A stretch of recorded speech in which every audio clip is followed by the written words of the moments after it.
first thing we have to ask when we're going through a particular struggle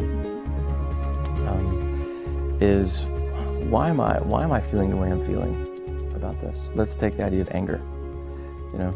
We often want to think about our behaviors like anger or frustration or depression, and we want to apply, all right, what do I do to get out of this? What principles can I apply? What process can I apply to stop being angry or to feel better about myself? And really what you're doing there is you're only dealing with a surface issue. And so to really get to why we're struggling with something or why we're angry or why we're frustrated is to keep asking the question, why? What is it that I'm desiring that I'm not getting that's causing me to be angry? What is it that I really need to be fulfilled that I'm not getting that's causing me to be depressed? Where really is the root of my desires? And that'll usually take you to, how can you really change? Because we're ultimately driven by what we want and what we desire. And that will translate ultimately in what we do, but you can't really deal with it on the what we do level. You have to deal with it at the level, what do we really desire? And so where the gospel begins to change us is it changes what we want.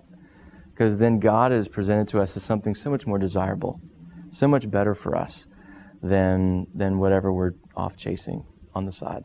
And so typically anger and frustration come up when that desire, that idol that we're really after, stops serving us the way we want it to, or we can't get it.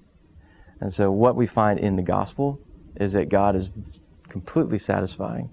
He never lets us down. And so we end up desiring Him more than whatever we're chasing.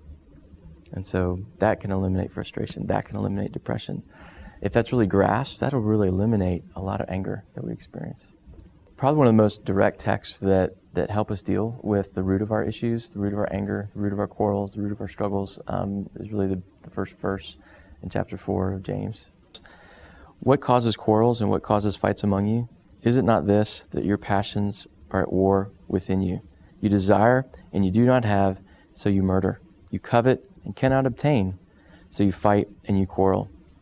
So there we see that the reason why we struggle and why our, kind of the emotional points of life, the negative emotions happen, ultimately it's not because of the things themselves that we're struggling with.